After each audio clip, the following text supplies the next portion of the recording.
Bạn có bao giờ tự hỏi tại sao mỗi lần đến sinh nhật người ta lại cắm mấy cây nến lên bánh rồi thổi phù một cái hay không? Thổi xong ai cũng vỗ tay, cũng reo hò, cũng chúc mừng rồi ăn bánh.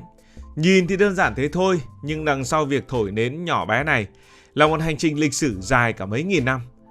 Thần thoại Hy Lạp cổ, La Mã rồi đến châu Âu Trung Cổ, cuối cùng mới lan ra cả thế giới. Hóa ra cái việc chúng ta thổi nến mừng sinh nhật lại có lịch sử rất lâu rồi. Nói đúng thì mỗi lần bạn thổi nến là bạn đang tái hiện một nghi thức cổ xưa cầu nguyện lên đến tận thần linh. Không hề đơn giản như chúng ta vẫn hay nghĩ. Câu chuyện này bắt đầu ở Hy Lạp cổ đại, nơi có nữ thần mặt trăng, và nữ thần mặt trăng tên là Artemis.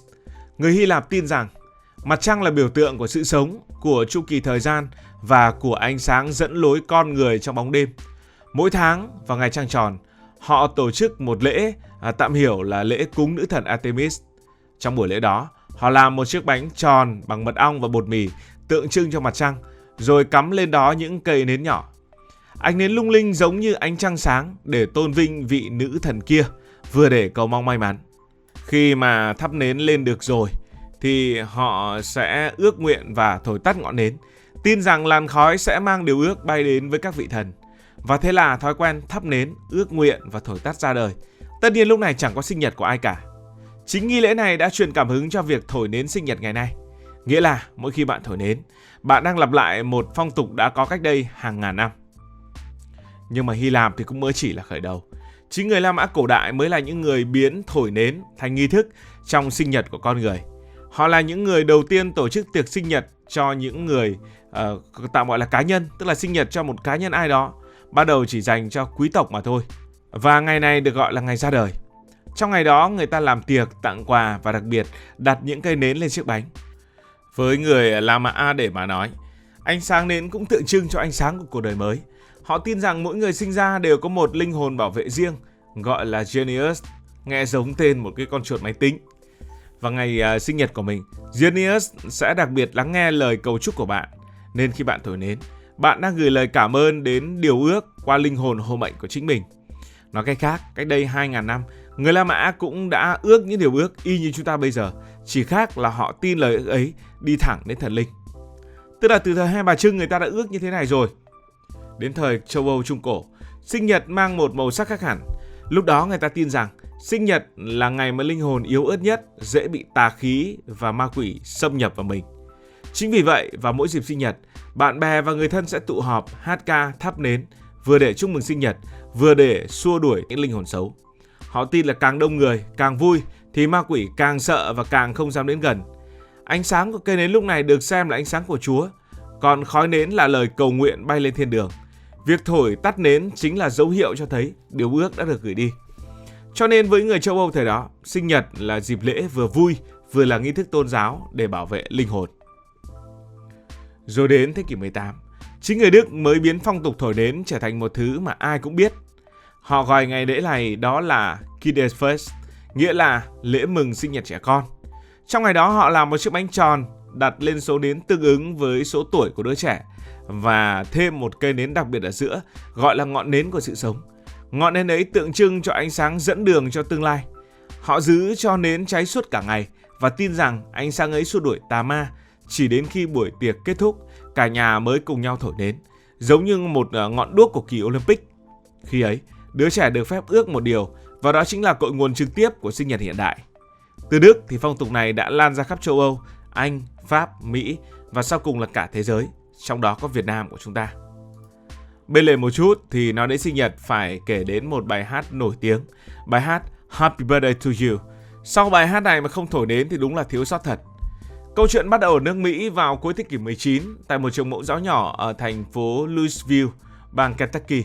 Ở đó có hai chị em giáo viên tên là Patty và Madrid Hill. Patty là cô giáo dạy trẻ, còn Madrid là một nhạc sĩ kiêm một nhà soạn nhạc nghiệp dư. Hai chị em này đều rất yêu trẻ con và muốn tìm cách dạy cho các bé những bài học hát dễ hơn và vui hơn. Thật tình cờ sau vài biến tấu và update thì một bài hát đã ra đời. Đó chính là bài hát Happy Birthday to You, mà ban đầu thì cũng chẳng Happy Birthday gì cả. Chỉ đổi vài chữ mà bài hát bỗng trở thành thánh ca sinh nhật toàn cầu. Cái hay ở đây là vì giai điệu dễ nhớ, nên dù bạn là người Mỹ, người Việt, người Nhật, người Hàn hay người Trung Quốc, chỉ cần nghe là hát được ngay, không cần phải hiểu nghĩa. Happy Birthday to You Nó trở thành ngôn ngữ chung của niềm vui. Nhiều nhà nghiên cứu âm nhạc thì nói rằng Happy Birthday to You là bài hát hoàn hảo về mặt cấu trúc cảm xúc. Nó bắt đầu bằng một giai điệu mở rộng, tạo cảm giác vui tươi, rồi đến nốt cao ở từ chill khiến người ta cảm thấy phấn khích, và kết lại bằng những nốt hạ tạo cảm giác trọn vẹn. Đấy là người ta phân tích như thế chứ mình hát bài này lần đầu tiên cũng cảm giác thân thuộc luôn. 16 từ, 25 nốt nhạc, nhưng nó kích hoạt trong não người cảm giác hạnh phúc, chờ đợi và kết nối với cộng đồng. Từ đầu thế kỷ 20, bài hát bắt đầu được in trong sách giáo khoa, rồi xuất hiện ở trường học, trong tiệc sinh nhật và dần lan ra toàn nước Mỹ, mà nước Mỹ là chỗ để lan ra rất nhiều thứ khác. Tính đến nay, bài hát này đã được dịch sang hơn 50 ngôn ngữ khác nhau, có mặt ở hơn 190 quốc gia và được hát hàng trăm triệu lần mỗi năm. Thậm chí là NASA từng phát bài hát này ra ngoài vũ trụ để chúc mừng sinh nhật phi hành gia trên trạm vũ trụ quốc tế. Ở Bhutan, người ta hát nó bằng tiếng của người ta. Ở Brazil hát bằng tiếng Bồ Đào Nha.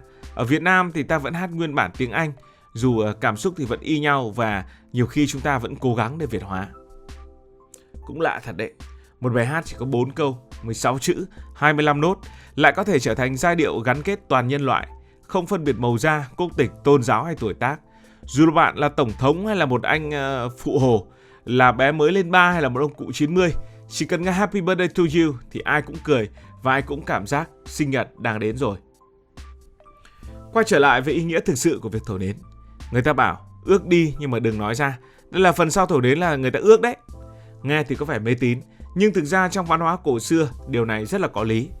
Người Hy Lạp tin rằng khi bạn nói ra điều ước, ma quỷ sẽ nghe thấy và phá hoại nó. Còn nếu bạn giữ kín, điều ước sẽ thuần khiết và dễ thành hiện thực hơn. Thế nên có ai ước mà nói thật to đâu. Giữ im lặng là cách bạn bảo vệ niềm tin của chính mình. Và nghĩ kỹ thì đúng thật, đôi khi điều ước là chuyện riêng của từng người với vũ trụ và không ai cần phải biết. Còn ngọn nến thì nó không phải chỉ để trang trí cho đẹp. Nến chính là biểu tượng của sự sống. Ánh sáng nến tượng trưng cho sinh khí, còn hơi thở khi bạn thổi nến chính là khí sống của bạn. Khi bạn thổi tắt ngọn nến, bạn đang trao hơi thở của mình cho vũ trụ, giống như cách nói rằng tôi đã sống thêm 1 năm và tôi sẵn sàng cho năm mới của đời mình. Và nói thì hơi thở thì phải nói thêm, ở nhiều nền văn hóa hơi thở luôn gắn với linh hồn. Bạn biết Kinh Thánh chứ? Trong Kinh Thánh, hơi thở luôn gắn với Chúa. Chúa thổi hơi vào con người để ban sự sống. Ở châu Á người ta gọi hơi thở là khí. Khí là nguồn năng lượng của sinh mệnh. Vậy nên cái việc thổi nến tưởng như nhỏ bé thôi, thật ra là một nghi thức tôn vinh sự sống của chính bạn. Ngày nay, nếu có đủ màu sắc, đủ hình dạng và mỗi màu mang lại một ý nghĩa khác nhau, nến tượng trưng cho sự khởi đầu. Nến vàng là thành công, nến hồng là tình yêu, nến xanh là sức khỏe và tài lộc, và nến tím là bình an. Mỗi nền văn hóa lại biến tấu riêng.